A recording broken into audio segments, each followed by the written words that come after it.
Hey, and welcome to a new video for AIanimation.com. My name's John Draper, I'm an animator, and I founded a studio back in 2013 producing lots of 2D and 3D work for businesses, marketing videos, that sort of thing. But I also tinker with AI tools, trying to discover processes and workflows, looking at ways to find either efficiencies or unlock new creative approaches to produce content.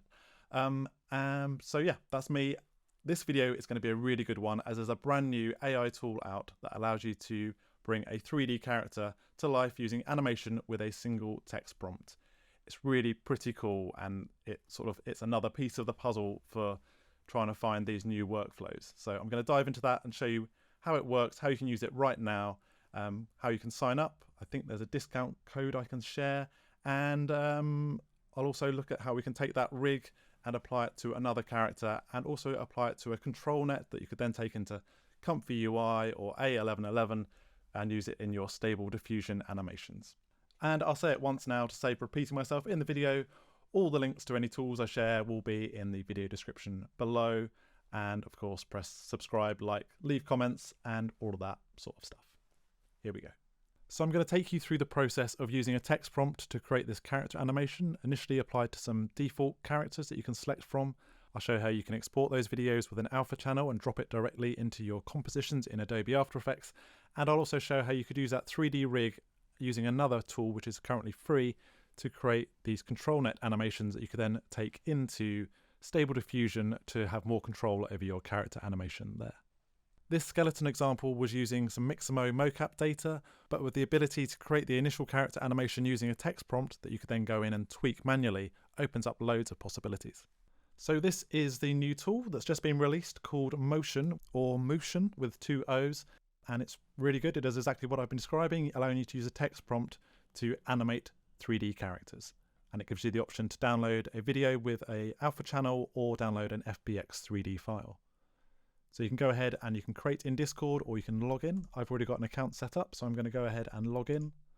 And you'll see they've got a free plan and some paid options. So with the free plan, you get 100 3D motions per month or 200 credits, and you can do private generations via chatting with the Mootion chatbot in Discord, and the license allows you to use any of the output in commercial projects, which is great. And then they have 2 paid tiers, either a monthly or an annual cost, and if you use this discount code you'll save 20% if you subscribe before the end of December. If in the future I have a new discount code, I'll include that in the video description below. And at their paid tiers you can have 1000 credits and 500 3D motions per month, and they'll soon be releasing faster generations. So with that discount code applied, in theory you could create 6,000 different 3D animations for $76.80, otherwise it's $96 a year. Crazy. I'm using the free plan, and I'm going to go ahead and press create in Discord. And then once in Discord and you approve your access, you can go ahead and check out the getting started page, read some information about how you can do generations, and you can head over to the creation 1, 2, 3, 4, 5 rooms and see what everyone else has been up to. Pretty cool. So you could start your generation here and it'll be publicly available, which is fine, or you can have a private chat. So if you go up to your direct messages, click on find or start a conversation and type in Mootion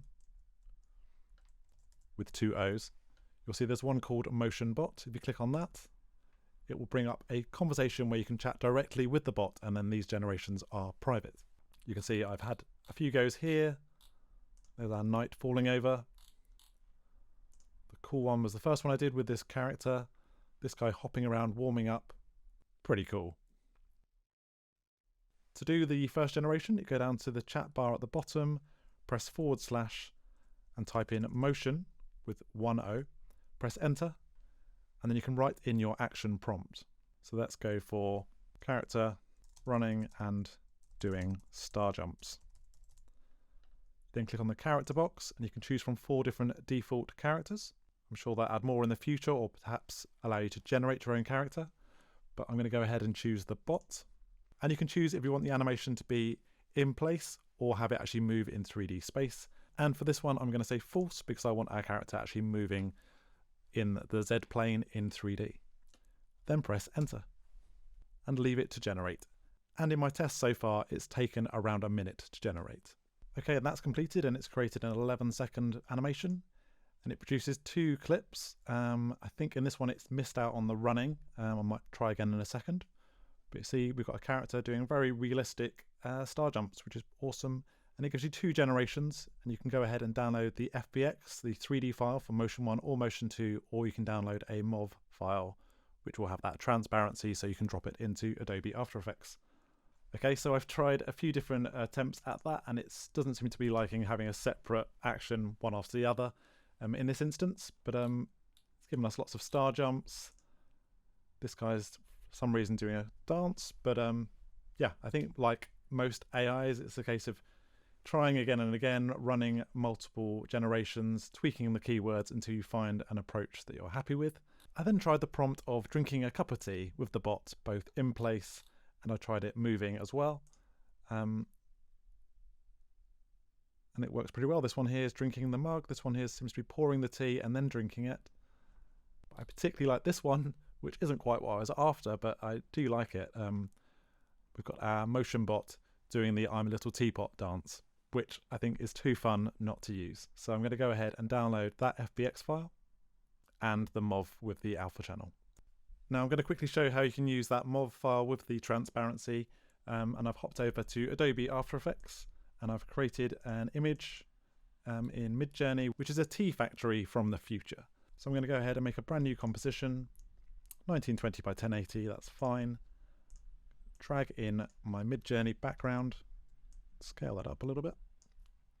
You can now scale images up in MidJourney, but that's one for another video. I'm then going to grab the footage from Motion, drag that on top of our background, and we have our motion bot with that transparency already applied, and we can move him around the scene until we're happy, and we can play through the animation. So that's pretty cool, and you can imagine how you could use the Santa character, bring them in and make an animated Christmas card, animation for TikTok, things like that, and very quickly drop a character into a scene and create something useful. And you could expand on this, you could add a reflection on the floor, flipping the character, applying some blur and some transparency, play around with the grading, add some motion graphics, whatever. But you get the idea. I'm not going to delve too much into After Effects today. Instead, in a minute, I'm going to move over to use Blender and import that FBX 3D file so we can use the character animation there, animate the camera, and get to grips with it and open up more potential possibilities with the animation. But very cool and very handy to be able to generate these character animations with the transparency already applied. Okay, so now I've moved over to Blender, which is the free open source, very popular 3D package. And I'm going to go File, Import, FBX, and select the downloaded FBX file.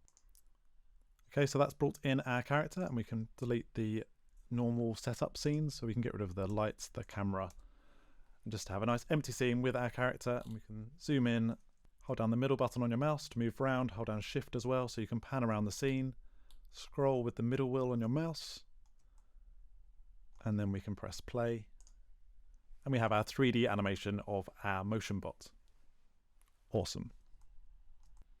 And you can imagine this already opens up tons of possibilities for both animation and computer game animation, computer game design, where you could use a text prompt to create the short sections of animation used in computer games that are then tied together in the code.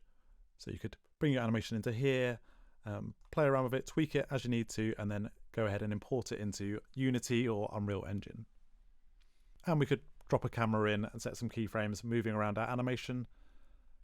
So yeah, fantastic. Of course, in most instances, you won't want to use the motion character for your project, and you'll want to be able to transfer this FBX animation onto your own character rig. And whilst I'm not going to go into the exact process now, I'm just going to introduce a plugin that I use for that sort of thing. And if you go up to View, Sidebar, and I've got a plugin that I purchased, which I think is around $40 or £40, called Auto Rig Pro. So you can bring in your other character rig, go through the steps here, linking up the bones, so you can set your source armature, the target armature, retarget any specific bones which you might have to do manually, and then just press retarget and it'll move that animation from this character over to the other one. So that's pretty cool. But I'm not going to explore that today as the video will get too long and I'm running out of time. So instead I'm going to jump from this and show how you can transfer this animation onto another rig that allows you to create those ControlNet images that you can then take into Stable Diffusion in Automatic 1111 or ComfyUI. But before we do that, I just wanted to say that if you are interested in animation using various AI tools and some more traditional techniques, please head over to aianimation.com and you can register as a creative there, show off your work, and hopefully in the future you'll be able to win some work. And lastly, if you haven't already, please do press subscribe, leave a little comment saying hello, and press like, because I like it when people press like. Okay, on with the tutorial. Okay, so back in Blender, and we want to take this character and apply the animation onto a rig that we can then create that ControlNet multicolored rig that we can use in Stable Diffusion to disappear down the rabbit hole and create some crazy Stable Diffusion animations in the future. So to do this, I'm going to be using this tool via Gumroad, made by a guy called ToyXYZ. Yeah, there's various versions. There's tons of videos on here showing you how you can use it. And I'm just going to take you through sort of a basic approach. It's a really amazing rig, and tons of time must have gone into developing it, and there's different versions. So whilst you can download it for free, I think if you're going to use it and you find it valuable, make sure you go back and buy it again, giving the guy some dollars. So yeah, I've done that, and here we go. So once you've paid a few or many dollars to get hold of this, you'll be presented with this page, and you can spin down to the bottom and download version 94. So once you've downloaded the file and unzipped it, you'll be presented with these 4 files, and there's one for rigging and allows you to do all sorts of other stuff, and that's with these 2 files. Whereas today I'm just going to look at the attach version, and that includes an attach plugin which you need to install into Blender. If we hop back to Blender, go Edit, Preferences, press Install, and you can click on the OpenPose attach zip file and press Install add-on and turn it on. And with the sidebar that we activated earlier, as you turn that on or off, you'll see the ToyXYZ tab appears here. I'm now going to open up that OpenPose rig, which is going to get rid of our current scene. So I'm going to press File, Open. We are not going to save this. And I'm going to open the OpenPose attach version 01 file, not the 94 version. Press Open. And we're presented with this funky looking character rig. We're not going to play with any of the things down here in the node segment thing today, so I'm going to click here and just change this to the timeline. Grab that and move it down out of the way. So we have our rig, and you'll see there is an OpenPose body, there's objects, and there's a segment, and there's also a camera already in the scene. You can change the render mode up here using these different tabs, and you can see it has that ControlNet OpenPose multicolored rig ready to go. Okay, and now I'm going to import our motion animated character rig. File, Import, FBX, and choose that motion download. Okay, so I've opened up that FBX file, and it's already a similar size to the OpenPose rig, which is handy, and we've got our animation. Now we want to make sure that our OpenPose rig is linked to the character rig. First of all, we want to change the pose of our motion character into a T-pose. So if we click on the motion bot here, go down to Data, we can click on Rest Position, and it changes our motion rig into a standard T-pose, which will just help with our current linking up. We can go up to the motion bot here in the hierarchy, drop down, and we can hide the bot surface and the bot joints. So we're just looking at the armature for the bot. I can then click on one of these orbs on our OpenPose rig, hold down Shift and click on the armature bones, go up to object mode and change to pose mode, and then we open up the ToyXYZ plugin. I can click on one of the bones, hold down Shift and click the related orb. So they're both selected, clicking the bone first and then the orb. I'm not sure if they're called orbs, but it will do. And press Align and Attach. And our OpenPose rig will jump to the position of that bone, and then we repeat that for each bone in our rig. Don't worry about the hands for now, we'll tackle that in a minute, but I'm going to go through clicking on the bone, the orb, align and attach. The one here which is at the base of the neck, the shoulders, so we click on the bone, the orb, align and attach. Move down and we do it again. The same for the feet and the legs. Quickly spin this round. So we've got our head rig here. If I drop down the OpenPose body layer, we can hide the face for now. And we have these 5 nodes, these 5 orbs. This one is sort of the front of the face between, I think it's either the nose or between the mouth and the nose. 2 for the eyes, and then 2 for the ears or the side of the head. And here, I'm not sure if it should be this bone or this bone, but I'm going to go for the one up here. Click on the orb, press align and attach. And then if I go and turn the bot surface back on, see it's way up there, but we can actually just grab the move tool and reposition this manually. And since with this particular model we don't actually have a reference for where the eye should be, I'm just going to make a bit of a best guess. Obviously there's no hard rule, we're not trying to recreate the bot, we just want the animation. So whatever character you're looking to create, you can bear that in mind. And I'm going to quickly zip through and do the ones on this side as well. Okay, and now we're going to do the hands, which is a little bit more fiddly, and I wish there was a quicker way to do it, but you do need to go through each of these and link them to the bones. But you will find it's quite hard to select the orbs for the hand, so if we go up to the OpenPose body, down to OpenPose hands, and we can hide OpenPose hands for now, and we can see the orbs inside, and we're going to select each bone that corresponds to each of these. So again, the main hand bone is this one, finger, finger,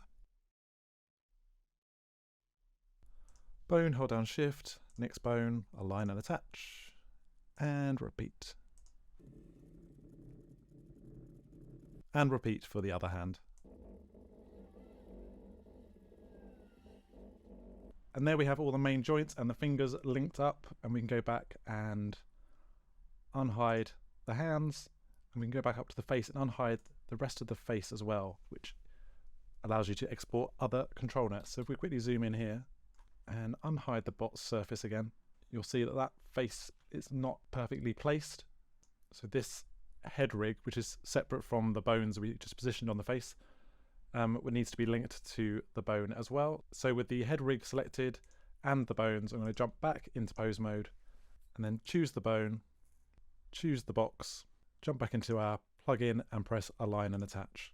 And it does reposition it, but not the end of the world. I can click on our box, we're still in pose mode, and I can just move it forward, moving it back down to where I think seems about right. And that looks fine. Okay. So everything should now be linked. We can hide our motion bot completely. We don't want to be rendering any of those layers. Up here we can check we've got everything on. We have our body rig, we have our face rig, and we have the hands are unhidden as well. We can click on our motion bot rig, go over to the data panel, change from rest position to pose position, and we should now have the animation applied to our OpenPose rig. Awesome. In the output tab, you can set your resolution for rendering, and I've set mine to 1920 by 1080 for a 16:9 frame. You can make sure you're in object mode and then click on your camera. Make sure you've got auto keying enabled, and then up in the side panel in the view tab, you can make sure you've got camera to view enabled, so you can use the tools here to move around with your camera, allowing you to set some keyframes. If you click on the object and then do rotation, it will rotate around the object, which is helpful. And the camera keyframe should be generated even if the camera isn't selected, as moving around the scene here is affecting the camera. So I'm going to start with that view, and we're going to rotate round, and then towards the end I'm going to zoom out, pan down, and there we go. So we're going panning around the character, pulling out to a wide shot. And if you click on the camera, you can see where those keyframes are. Jump to that keyframe. I'm just going to go a little bit wider so we're not losing the hand when he raises it up. And there we go. 250 frames of pure gold. One thing worth noting is wherever you save your Blender file with the ControlNet project file, that's where the ControlNet images are going to be generated when you render it. It's going to make separate folders for the different sorts of ControlNet. So bear that in mind. So it's worth saving your project somewhere separate so that any images that are generated don't make a messy folder system. So I'm just going to save this. So I'm going to save this in a folder called OpenPose Teacup. Call the file name OpenPose Teacup01, and that's a Blender file. Press Save As. And there we go. So that's nicely saved. And when we press Render, and then before we render that, I'm just going to make sure our bot isn't rendering. So we're going to turn off the camera icon for our bot. Press Render, Render Image, and we get a little preview. You only see the one frame as it produces the other control nets which don't seem to show up in the preview. But I can jump into Finder on my Mac, open up the folder where I've saved that Blender file, and it's made a multi-ControlNet folder and made various folders. And there's the OpenPose one. I can press spacebar and preview the image, and that's our ControlNet image with the fingers, the bones, and that face rig. There's one that's just the face rig, so the color, the depth, and the normal are of no use in this instance, but we have got those open poses. If you wanted the depth, the normal, and the color, you could use the robot rig and include that, and it will give you a depth pass, which you could use in Stable Diffusion as well to help drive the animation. So I'm going to go ahead and press render animation, and that's going to export 250 frames with that ControlNet animation. Time for a cup of tea. Right, I'm now in ComfyUI, which I'm not going to delve into too deeply, but essentially I've got some nodes which are loading up those ControlNet images. There's an animated diff setup which turns that into an animation. We've got a positive and a negative prompt and a model which helps define the sort of style, the level of realism or animated style. There's various settings that dictate the quality of the output and how long a generation might take.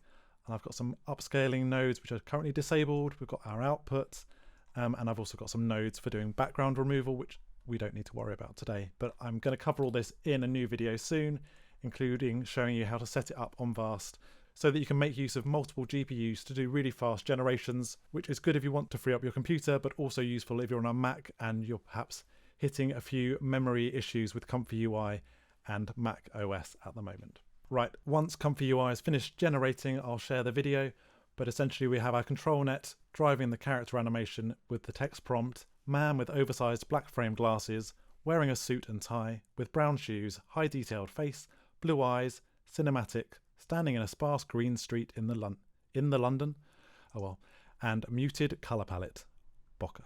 That's hopefully going to generate soon. It's nearly completed, and I will share a walkthrough of all of this and using Vast very, very soon. Just a big quick shout out to everyone that's been developing ComfyUI and everyone that's trying to find ways to make these processes work and create really cool, consistent or stylish content. And there's loads of people doing fantastic work out there. So thank you. Right, I'll let this run, play the video, and then we'll have a quick outro. 10, 9, 8, 7, 6, 5, 4, 3, 2, 1.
Okay, and that brings me to the end of the video. I hope you found it useful and you're excited to try out Mootion or Mootion in your own workflow today. You can head on to Discord today, test it out.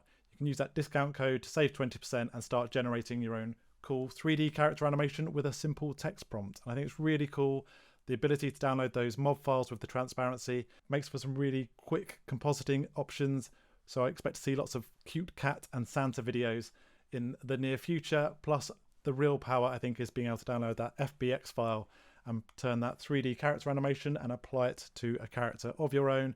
And of course, exploring ways of using ControlNets, taking that animation, applying it to a ControlNet, and then using that in Stable Diffusion.